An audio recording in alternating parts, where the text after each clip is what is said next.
Hey everybody, and welcome back to E4. Yay! And this is part 2 of our introduction series, and I'm going to whip through everything that you need to know to get started on E4. So grab your pen and paper, have your mouse ready so you can pause and go back and try to remember all the stuff that I'm doing. I'm just whipping through to get you guys a basic idea of what to do. There's so many icons and it's a little bit overwhelming, so we're going to start going through them all now. But we're still working on basic stuff, so just bear with me for a couple of videos until we get it right. Okay, so I want you to take note of this new from template. I always have this come up because I change my templates around. Now, I'm going to explain this in a minute, but I wanted you guys to see it. For now, I'm just going to cancel it.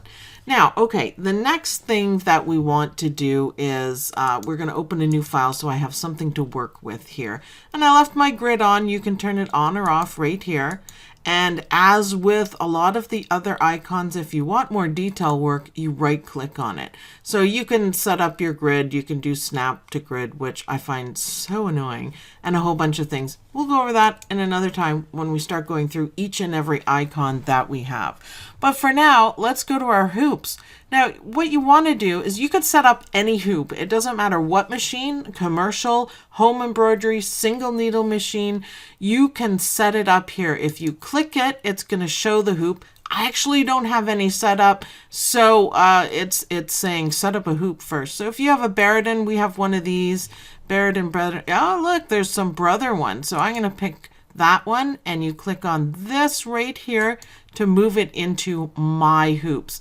If you don't want it, you select it and you move it back. If you want all of them, like if you do 5, you select them, and you can move them one way or another, but you have to have them in my hoops. And if you look through, we're just going to scroll through quickly. They have brother machines. Some of them are commercial machines. They have the fast frames in there, which I thought was really cool, so you didn't have to set it up. Happy, we have one of those as well. Genome, we don't have one of those.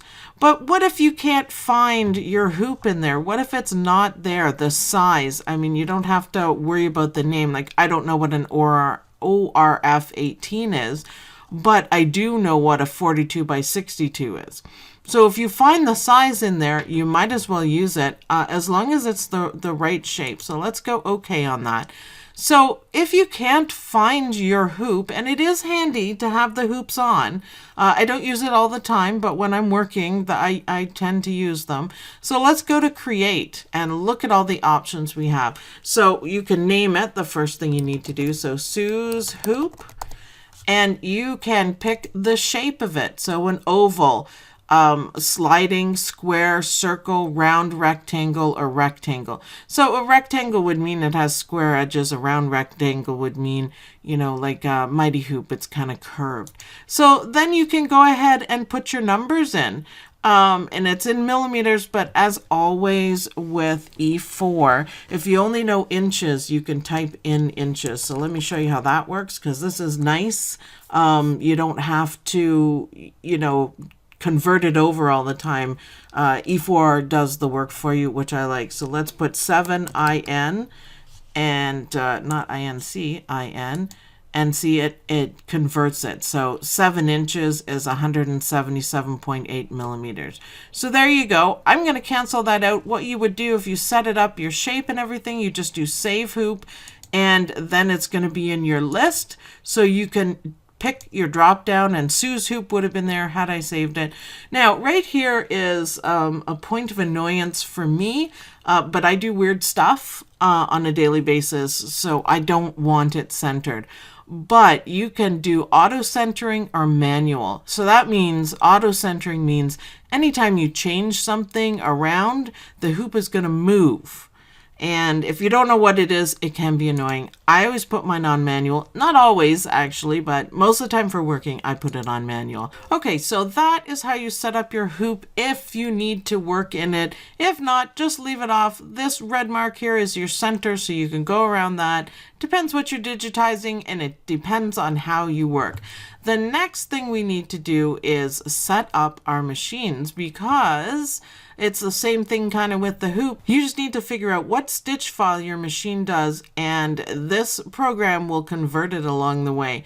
So you don't need to save, your working file and your stitch file. So this is going to save tons of room in your computer. If you get into the habit of doing this, all you need is the Emb file. Yes, you can send the Emb file to your machine.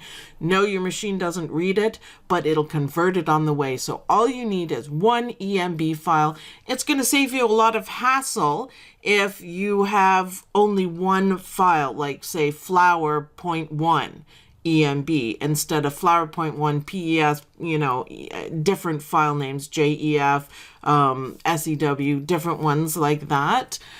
You won't make any mistakes. So say you want to fix flower 2.0 and you accidentally bring up the stitch file. That's going to make a mess. You can't adjust it. You'll be going, why? So save the Emb file. That's all you need. And then if you make a change, you save it, send it to your machine, say you're test stitching, the Emb is going to be the most updated one. And that's fantastic. So we want to now set up our machine. So this button here, Connection Manager. Now I don't have anything plugged in here, so I'm up in my small studio, not in my big office. But okay, the machine folder, this is what it looks like, and it's going to be up here or down here. I don't know where I put it on this one because I've changed it from what I normally work in. But that's what it is. So you can pick your file type. Look, you've got tons to choose from. You've got FAF, you've got Singer, you've got all the brothers, the different ones too. So mine are in my office is in Brother. And so when you plug in a Brother machine, your computer, no matter what computer it is, sees it as an extra hard drive. So when you plug it in and turn on your machine, most of the bigger machines are done that way. It's going to show up as drive I. Now that will change, of course, depending on what other drives you put in, but always when you turn it on, make reference to your computer, and then you'll know what folder that is for the day. And you would browse for it. Again, I don't have anything plugged into it, so it's not going to find it. And that's what you do. So that is telling E4 to convert it to PES so your machine can read it. So that's all you have to do to set up your machine. And when you want to send to your machine, you just find this green icon, put it front and center, and send it over, and that's all you have to do. So really, really simple. So let's close that out.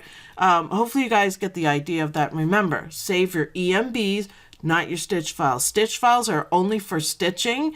And why would you have a copy of it on your computer if you don't need it? So let Wilcom E4 do the magic for you, and it'll be fantastic. Okay, so the next thing we're going to whip through are templates. Not everybody understands templates. Not everybody uses them, but I think you should. It can be really handy to have a template for the different types of embroidery that you are digitizing. So what is a template? A template is the whole setup, the background, the everything, the styles. There's a whole bunch of things you can do of your workspace. And remember, back at the beginning of the video, I said on it, just remember that template thing. I have that come up and it does different things for me. If I'm working on something for military that uses, 7 colors, I have my military template come up, and the colors down below there are the ones that the only ones I'm going to use. If you were doing, I don't know, some kind of a project that you're only using 7 colors, make a template, and then only those 7 colors will come in, and you don't have to spend any time searching. You don't have to do anything. So let's go File. I'm going to show you how to do this here. So there's 2 ways of doing this. You can go up here, New from Template, or you can hold down the Shift key and click on New. So remember that Shift key, click on New.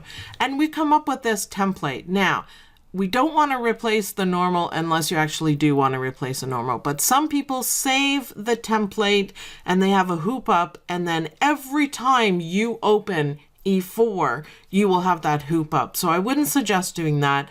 or you can save a copy of your normal, but that's the one that's the default, and it's going to come up. So let's look at the settings here. Let's use auto fabric. So if you're doing something, say for fleecy, you pick this up, and so we're going to call it something different, I guess, but we're going to set up this first. You can change your background and display colors. You can change your machine format as well, so it comes up every time. Show this dialog when it starts up, so you can save. So I'm going to just save it as auto fabric.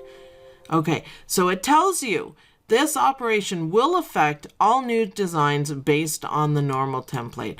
Well, that's fine. I am okay with that. So let's go to OK. So we've just saved over the normal template. So you have to be a little bit careful with that one. So what you can do is set up all your settings. So I'm just going to do something on here just so we have something to work with. And you go up here and you do save as template and you name it. You don't want to keep covering over the normal one unless you mean to, but you can save, like I said, for making flower designs and have your particular flower color. So that's how you save as a template, and that's how you use a template. So new from template, if you don't do any of it, it's just going to open up in your normal one, however you have it set. So, okay, we're good on that. Okay, we're good on that. So another thing, just to show you quickly, save as. So save is going to save what you're working on. Save as is going to give you options. And if you look down here, it gives you options if you want it to be compatible for the Emb files. If you want it to be compatible to an earlier version, it goes all the way back to E2. You can save it that way and you'll know what you need to do for that. So, but otherwise, just the Emb is fine. Another quick thing you can do, and you don't even have to leave E4 if you're sending, test things to customers, or you want to email to yourself, I guess. You don't have to leave, open up your email, attach, do everything, and then go back into it. You can actually do just about everything from in here. There's a lot. Look right here, send via email. And all you have to do is click on that. Oh, but I don't, because I don't use this computer. Sorry. I don't use this computer for email. I don't have anything set up on it. But you can do that if it's your regular working computer and not a studio computer like mine. That's what you need to do. Send via email, and it's going to send it as an attachment. And you can also get it to change to like a graphic for you. So yeah, awesome on that one. That'll save you a few steps. And you know what? Every little bit counts. Every little bit counts. Okay, what are we doing next here? Let me see. Okay, next we're going to talk about selection tools, because there are quite a few ways for you to select objects. Now, we went over here some of the easiest ways of doing it is your color object list, which I always have open. So if we had another square, just for example, let's change it to this hideous pink. Wow, that's bright. If you want to make a quick selection, there it is. You just pick the color, and that's how I quite often do it. I find it easier. Doesn't always work though. You want to make different kinds of selections. We got different kinds of selections. So I'm going to zoom in here, zoom in, Editor Sue, and select object, which is 0. I guess it is not 0. So there's a little arrow here. So click on that arrow and you have different options, which I think is really cool. So you have, and it tells you what they are. So this is our regular select object, and you click on it and you select it. So freehand select, clicking and dragging around, that's cool. We're going to go over each of them. Select current, Shift+O, Polygon select, Control-L, and Polyline select. So these are nice ones if you're going to use the shortcut keypad. There's some kind of hidden ones that you can put in there. So let's look at this freehand select. And what it does, I'm holding down the left mouse key and look, wibbly wibbly. If you had a pen and tablet, that would be nice. That selects it. So I actually selected it. So it's really handy for that. Let's go to the Polygon select tool, shapes. So it helps you pull it out and it select. You can pull out a bigger one and select both. You can see that they're both selected. You can confirm it. It has a blue box over it. So let's deselect it. Let's click down on there again. Polygon is you click for the shape. So if this was more complicated, this would make a lot more sense because it's just a square. And there you go. And it is selected. So all I did there was I pressed enter. You can see, or it might be hard to see, but there is a pink selection. And if you need to confirm, it is over there. So, okay, last one. It's a polyline object. So polyline select objects by digitizing a line through them. So just do exactly what it says. One line through it and it's selected. Did you see that? How cool was that? So that makes it super fast. So 1 click, 2 clicks, enter. Again, doesn't make a whole lot of sense because I have basic shapes, but imagine if you had something complicated. You could go from one side to the other and it would select it. So those are really important to know, and it makes it super handy if you need to make specific selections on something. And it's a good starting point to move along. I most of the time do this, but I always remember that I have my selection tools right here. Click on the arrow, they all come out. So, okay, hopefully you guys are getting a little more used to working in E4. I know I'm going really quickly on this, but you can always pause and go back and make notes. These are just the basics. We're just introducing you to it, and I promise you we're going to keep moving on. Hopefully everyone, like, share this video, let everyone know that I am going to be doing a big series on this, and we will be doing classes. We will be doing lots. So thanks everyone for watching. I hope you guys liked this video. I hope you guys learned a little bit more of how to get around in E4. Make sure you subscribe to the channel, share in the bigger groups, share everywhere you can, and I will stitch you guys later. Bye-bye.